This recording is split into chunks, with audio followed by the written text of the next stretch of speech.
மணி, மணி, மணி. ஆமாங்க. எல்லாருமே ஒரு ஜாப் சேஞ்ச் பண்றது முக்கியமான ரீசன் இந்த மணி தான். பட் ஒரு ஆஃபர் நீங்க அக்செப்ட் பண்ணணுமா, வேணாவா அப்படின்னு டிசைட் பண்றது அந்த ஆஃபரோட சேலரி ஹைக். ஸோ ஒரு நல்ல சேலரி நெகோசியேஷன் நீங்க பண்ணா தான் ஒரு நல்ல சேலரி ஹைக் கிடைக்கும். So you must learn the art of salary negotiation.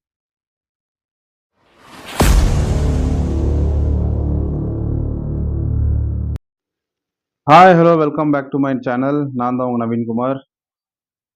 So வாங்க இந்த வீடியோவில் நம்ம பார்க்க போகிறோம் the art of salary discussion.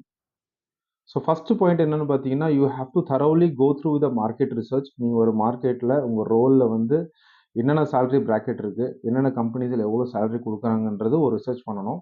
அதுக்கப்புறம் தான் நீங்கள் வந்து சேலரி டிஸ்கஷனுக்குள்ளே போகணும். செகண்ட் பாயிண்ட், நீங்கள் உங்கள் ரோல்ஸில் என்னென்ன அக்காம்ப்ளிஷ் பண்ணீங்க, உங்கள் ரோல்ஸில் வந்து நீங்கள் எவ்வளோ அச்சீவ்மெண்ட் பண்ணீங்க, உங்கள் ப்ரீவியஸ் எக்ஸ்பீரியன்ஸில் என்னென்ன அச்சீவ்மெண்ட்ஸ் பண்ணியிருக்கீங்க, எவ்வளோ உங்களோட ஐ மீன் டார்கெட்டில் நீங்கள் அச்சீவ் பண்ணியிருக்கீங்க, இல்லை வந்து அவார்ட்ஸ் வாங்கியிருக்கீங்க, இல்லை வந்து நீங்கள் சர்டிஃபிகேஷன் பண்ணியிருக்கீங்க. இதெல்லாம் வந்து நீங்கள் டிஸ்கஸ் பண்ணி உங்களோட சேலரி வந்து ப்ராப்பராக நெகோஷியேட் பண்ணலாம். ஸோ சேலரி டிஸ்கஷன் வரும்போது you have to use the anchoring technique. So anchoring technique அப்படின்னா you have to start no discussion with the higher salary expectations. நீங்கள் ஹைலேருந்து ஸ்டார்ட் பண்ணும்போது that salary discussion will happening slide between here and there. So it will meet your expectations end of the.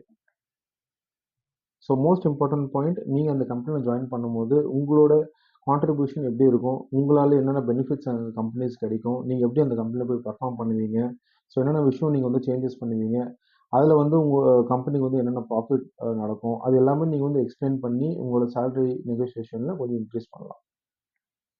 So நிறைய கம்பெனியில் salary மட்டும் இல்லாமல் நிறைய benefits கொடுப்பாங்க. Like bonus கொடுப்பாங்க, இன்சென்டிவ்ஸ் கொடுப்பாங்க, insurance, health care insurance, mediclaim insurance, அப்புறம் ரீஇன்வெஸ்ட்மெண்ட்ஸ், அது நிறையா பெனிஃபிட்ஸ் கொடுப்பாங்க. அந்த பெனிஃபிட்ஸுமே நீங்கள் வந்து கன்சிடர் பண்ணணும். அந்த பெனிஃபிட்ஸுமே நீங்கள் வந்து என்னென்னன்றது அண்டர்ஸ்டாண்ட் பண்ணிட்டு தான் நீங்கள் வந்து சேலரி டிஸ்கஷனுக்குள்ள போகணும். ஸோ இந்த வீடியோ உங்களுக்கு பிடிச்சிருந்தா கண்டிப்பாக லைக் பண்ணுங்கள், ஷேர் பண்ணுங்கள், என் சேனலை சப்ஸ்கிரைப் பண்ணுங்கள். அண்ட் எஸ், கமெண்ட்ஸில் உங்களுக்கு என்ன டாபிக்ஸ்லாம் டிஸ்கஸ் பண்ணுன்றது கண்டிப்பாக மென்ஷன் பண்ணுங்கள். Thank you so much.